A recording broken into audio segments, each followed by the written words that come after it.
Tulog muna tayo ngayon dahil mamayang gabi biyahe kami ng Bicol ni Kuya Nonoy. Ano daw kami, bakasyon grande. Alis na nga tayo ngayon guys. Ayan yung mga gamit namin mag-asawa. Sana hindi maulan para makita natin si Mayon pagdating natin ng Bicol. Alright. Ready na sa Bicol guys. Ayan yung karga natin. Tapos dito sila tita mamaya. 4 na tao. Alright. Gang gang. Diesel max lang. Viva max lang tayo. Diesel max lang.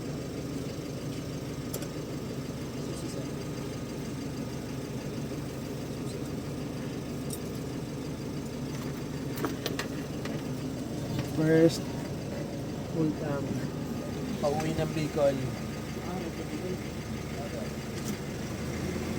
Kakasya kaya isang full tank yan? Tingnan ko kung magkano full tank. Magkano kaya ang aabuti? Diesel max full tank. Okay. Ano po kaya yan?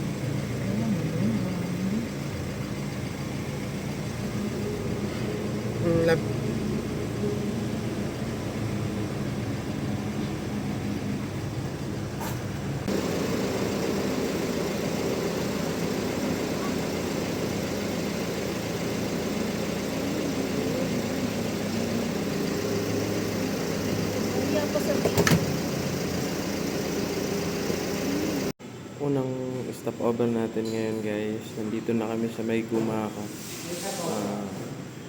Mag 3:30 na ng umaga. Si Kuya Nonoy.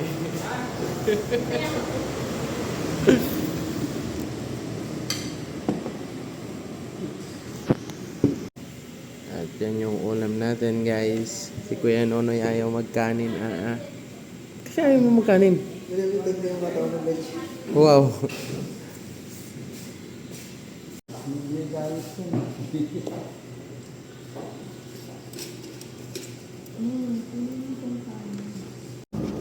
Inabutan nga tayo ng matinding traffic. Traffic. Mahigit ka na 1 oras dito, Noy? Natulog tayo. Nakatulog ako ng sa'yo, 5 eh. Ginising niya tayo, 6:05. Grabe. Dahil siguro sa ginagawa tong... Ano ba yan? Bridge work nga daw. Bridge ba yan? Saan ba ang ginagawa? Sa taas na yan? Bahay ni Rene. Poste na bahay ni Rene. Poste ata yan ng bahay ni Rene. Yung fourth floor na sisimulan yung port bago yung ground. Aray ko. Isa lang yung pinapadaan, yung kabila muna. Aray ko. Orange na naman tayo. Orange rainbow na naman. Alabang turbina. Hindi na naman daw tumitigil ang ulan sa inyo, Noy. Baka na naman daw panigurado. Sa inyo. Buong Pasig. Sa amin hindi na ba? Okay lang. Napapangiti na nga lang si Kuya Nonoy. Aray ko. Wah. Ang rebulto ng mga babae guys, nasa Bicol. Oh ha. Yan ang literal na toyo, walang pangalan. Alright. Pangalawang stopover na natin ngayon guys. At nandito tayo sa McDonald's sa may Sipukot. Dito na kami manananghalian kasi gutom na rin talaga yung biyahe. Dito na kami sa Sipukot, siguro 2 hours and 30 minutes na lang. Nandun na kami sa may San Isidro Albay. Grabe yung tagal ng biyahe dahil ang daming under construction sa Quezon na daanan. Simula sa Gumaka hanggang dulo ng Sipukot, dulo ng papunta na dito ang Sipukot.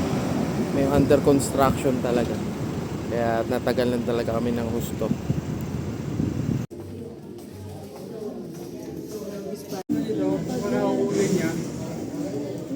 Atensyon, kaso lang, Siguro nakakaramdam. karamdaman. Nagtataka, bakit ano? Saan, Ba't tumatabi pa nagagato? sa At kakarating lang natin ngayon guys dito sa Albay. At safe naman yung ating biyahe. Saktong alauna ng hapon tayo dumating sa Albay. Safe ang lahat. Magbababa na tayo ng gamit ngayon. At magpapahinga maya-maya. Maraming salamat sa safe na biyahe.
At ito na nga, nagsisimula na nga tayong magbaba ng mga gamit guys.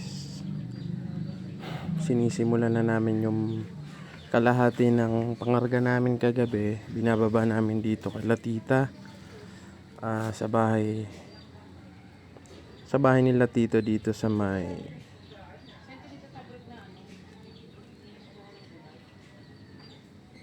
Albay.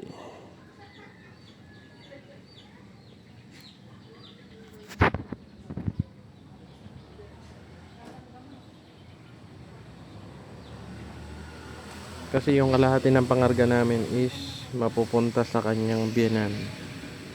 Kaya bali inano lang namin dito yung dapat ibababa.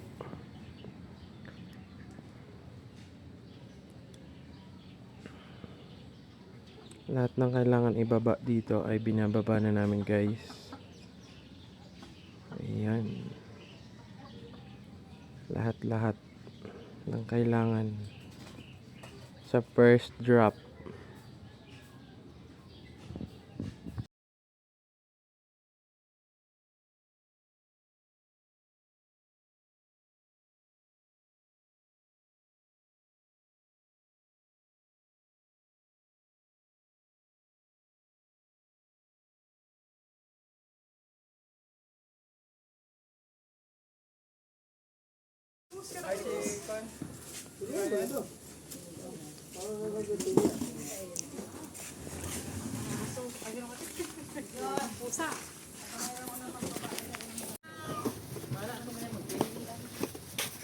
Na, ikos na naman.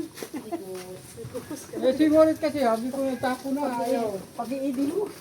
Ikos din mo na dara-dara. So yun, no? Ngayon, mapagyaba yan sa puso, eh.